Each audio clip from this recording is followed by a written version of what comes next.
High, আমি সৌভিক। এই ভিডিওতে রিভিউ করব মালায়ালাম সিনেমা মঞ্জুমেল বয়েস নিয়ে। ছবিটা আমি ফাইনালি দেখলাম ডিজনি প্লাস হটস্টার থেকে। হিন্দি ডাবিংয়ে অ্যাভেলেবেল আছে। ডাবিং কোয়ালিটিটা বলবো যে ডিসেন্ট। তোমরা ডাবিংয়ে কাজ চালিয়ে নিতে পারো। আমি ছবিটা হিন্দি ডাবিংয়ে দেখেছি। তো মঞ্জুমেল বয়েস এই ছবিটা হচ্ছে 2006 সালের একটা সত্যি ঘটনা অবলম্বনে নির্মিত। আমি এখানে গল্পটা বা ঘটনাটা একদম ছোট্ট করে বলছি। একটা বন্ধুদের গ্রুপ থাকে যাদেরকে বলা হচ্ছে মঞ্জুমেল বয়েজ, মানে এরা তাদেরকে একসঙ্গে বলা হয়ে থাকে। এবার এই মঞ্জুমেল বয়েজ এই গ্রুপটা তারা ঘুরতে যাচ্ছে কোদাইকানালে, সেখানে যাচ্ছে গুনা কেভে। এবার এই যে গুনা কেভ, এর অ্যাকচুয়াল নাম হচ্ছে ডেভিলস কিচেন, যে নামটা ব্রিটিশরা দিয়েছিল। এবং যেহেতু এই গুহাটার মধ্যেই কমল হাসানের বিখ্যাত সিনেমা গুনা তার শুটিং হয়েছিল, সেই কারণেই তারপর থেকেই এই জায়গাটার নাম হয়ে হচ্ছে গুনা কেভ। এবার এই গুনাকে বাই ডেভিলস কিচেনে ঘুরতে গিয়ে এক বন্ধু গর্তে পড়ে যায়, বা পড়ে যায় থেকে বলা ভালো যে গর্তের মধ্যে ঢুকে যায়। এর পরবর্তীতে সিনেমার মধ্যে কি কি হয়, কি কি ঘটে, যাবতীয় জানতে গেলে তুমি হটস্টারে যাও, গিয়ে 2 ঘন্টা 14 মিনিটের ছবিটা দেখে ফেলো। শুরুতেই বলে রাখি যে ছবিটা যখন তোমরা দেখতে বসবে, যারা এখন দেখেন তাদের জন্য বলছি, প্রথম 30 থেকে 40 মিনিট, প্রথম 40 মিনিট একটু পেশেন্স রাখতে হবে। আমি এটা তাদের জন্যই বললাম যাদের ড্রামা দেখার অভ্যাস সেইভাবে নেই। মানে প্রথম 40 মিনিট যেটা একটা নর্মাল ছবি বলেই মনে হবে, খুব এক্সট্রা অর্ডিনারি কিছু লাগবে না। কিন্তু তারপর থেকে মানে বাকি যে 1 ঘন্টা 35 মিনিট বা বাকি যে 1.5 ঘন্টা, সেটা হচ্ছে নেক্সট লেভেল। তো সেই জায়গা থেকে স্ক্রিন পে সুপার এনগেজিং হয়ে যায়। মানে প্রথম কথা হচ্ছে যে মানে যেরকম টেনশন দেয় ছবিটা রীতিমতো টেনশনে ফেলে দেয় যখন ইভেন্টটা হয়। মানে যখন তারপরে যা যা কিছু ঘটতে থাকে না, মানে নেক্সট লেভেল সেটা। এবং ছবিটার মধ্যে কিছু সিকোয়েন্স, কিছু দৃশ্য যেগুলো খুবই ডিস্টার্বিং, মানে যারা একটু দুর্বল চিত্তের মানুষ তারা তারা কিন্তু যথেষ্ট ডিস্টার্বিং ফিল করবে। আমি নিজেও করেছি সেই জায়গায়, মানে নিজেও বলছি আর কি, সেটা ফিল করেছি আমি। এবং তার সাথে সাথে মানে যেরকম টেনশন, যেরকম থ্রিল, যেরকম সাসপেন্স দেয়, এবং ছবির মধ্যে কিছু সিকোয়েন্স যেগুলো ডিস্টার্বিং তো অবশ্যই, এবং তার পাশাপাশি ছবির মধ্যে কিছু হরর এলিমেন্ট আছে। হরর এলিমেন্ট বলতে আমি এখানে ভূত প্রেতের কথা বলছি না, কিন্তু ছবিটার মধ্যে কিছু দৃশ্য এমনভাবে শ্যুট করা হয়েছে যেগুলোর কিন্তু মধ্যে কিন্তু অনায়াসে কিন্তু মানে একটা ভূতের কোনো অ্যাঙ্গেল বা কোনো একটা সুপার এলিমেন্ট অ্যাঙ্গেল কিন্তু অনায়াসে ঢুকে দেওয়া যায়, কিন্তু সেটা করা যেতে পারতো। কিন্তু সেটা না করা সত্ত্বেও ছবিটার মধ্যে যেভাবে টেনশনটা দেওয়া হয়েছে, যেভাবে থ্রিল সাসপেন্স দেখানো হয়েছে, মানে অসাধারণ।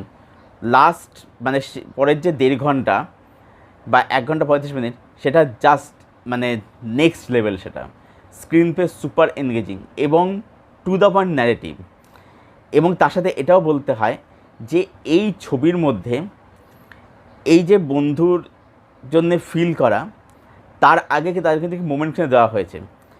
যেহেতু তাদের মধ্যে সেই মোমেন্ট কিছু দেওয়া হয়েছে, সেই জন্যে যখন তারা ফিল করছে, যখন তারা কষ্ট পাচ্ছে, তাদের পেনটা আমরা কিন্তু ফিল করতে পারি।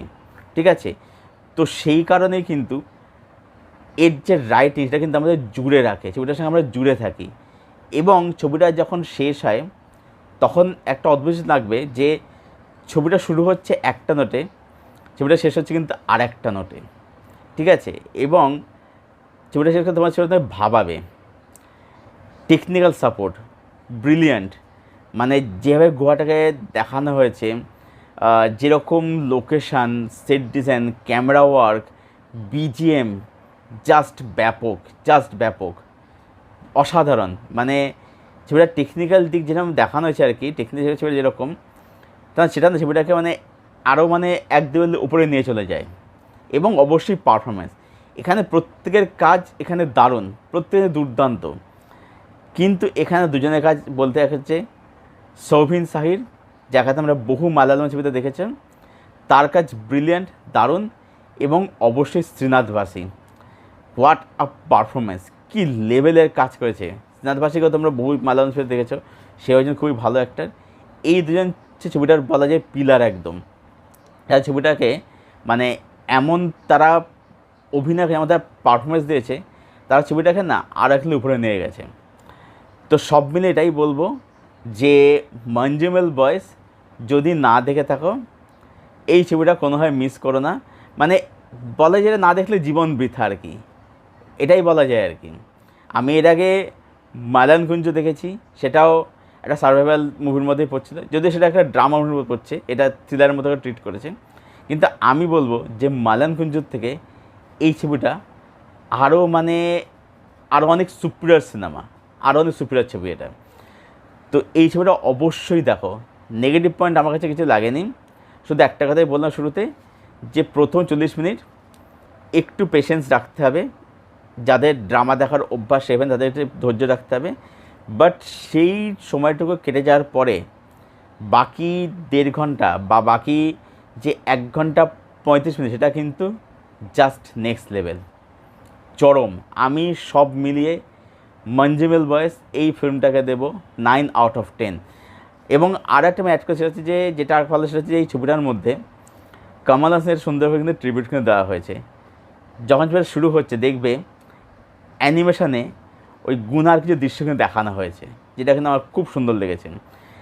যে কারণে ছবিটা কিন্তু তামিলনাড়ুতেও একটা খুব ভালো ব্যবসা করেছে, কারণ যেহেতু সেখানে কমল হাসান একজন কালচারাল আইকন বলা হয় অনেক আর কি, সেই কারণেই কিন্তু ছবিটা ওখানে ভালো বিজনেস করেছে। এবং অবশ্যই ডেফিনেটলি কন্টেন্টের দম ছিল, দারুণ presentation, direction, performance, technical support সব মিলিয়ে একটা ব্রিলিয়েন্ট সিনেমা হয়েছে, দারুণ সিনেমা। মানে মালায়ালাম সিনেমা মানে একের পর এক কী সব ছবি আনছে। মানে ব্রহ্মযুগম দেখলাম, তারপরে গোট লাইফ দেখলাম, প্রেমালু আমার বেশ ভালো লেগেছে। তারপরে মঞ্জুমেল বয়েস দেখলাম, আবেশাম এখনও আমার দেখা হয়নি, তো শুনছি এরা আগামীকাল থেকে আসবেন প্রাইমে, তো সেটা আসলে ডেফিনেটলি সেটাও দেখে রিভিউ করবো আর কি। মানে মালায়ালাম ইন্ডাস্ট্রি না মানে রীতিমতো কাঁপাচ্ছে একদম আর কি। মানে তারা মানে কত ধরনের ছবি আনছে, এবং এটাই মানে শেখার মালায়ালাম ইন্ডাস্ট্রি থেকে, যে সেখানকার দর্শক তারা একটা ব্রহ্মযুগমকে হিট করাচ্ছে, তারা একটা প্রেমালুকেও ব্লকবাস্টার করাচ্ছে, তারা একটা মঞ্জুমেলকে ব্লকবাস্টার করাচ্ছে। মানে কন্টেন্টে দম থাকলেই সেই ছবি হিট হবেই, সেটা যে জনরার ছবি হোক না কেন। এবং যেহেতু দর্শকরা সাপোর্টটা দেয়, যার ফলে মেকার্সরা কিন্তু উৎসাহিত হয়ে তারা কিন্তু ভালো কন্টেন্ট প্রোভাইড করছে। মানে এইভাবেই তো মানে দর্শক এবং মেকার্সের মধ্যে একটা মেলবন্ধন এভাবে তো তৈরি হয়। সেটা থেকে আমাদের শেখার আর কি, যে তারা কী সব কাজ করছে, রীতিমতো তারা কাঁপাচ্ছে একদম আর কি, রীতিমতো কাঁপাচ্ছে। যাই হোক, তো এই ছিল আমার রিভিউ মঞ্জুমেল বয়েস এই মালায়ালাম সিনেমাটাকে নিয়ে। যারা দেখোনি হটস্টারে যাও, গিয়ে ঝপাঝপ দেখে ফেলো। আর ছবিটা যারা অলরেডি দেখে ফেলেছো, তোমাদের ওপিনিয়ন কমেন্টে শেয়ার করো। ভিডিওটা ভালো লাগলে প্লিজ লাইক করো, শেয়ার করো, চ্যানেলটাকে অবশ্যই সাবস্ক্রাইব করো, পাশের বেল বাটনটাকে প্রেস করে দাও এরকম আরও রিভিউ পাওয়ার জন্য। আর আমার সাথে জুড়তে চাইলে আমার ফেসবুক লিঙ্ক ডিসক্রিপশন বক্সে দেওয়া থাকে, সেখানে তোমরা আমার সাথে অবশ্যই জুড়তে পারো, সেখানে তোমার ফ্রেন্ড হতে পারি। দেখা হচ্ছে তোমাদের সাথে আবার পরের কোনো ভিডিওতে। Till then, tata.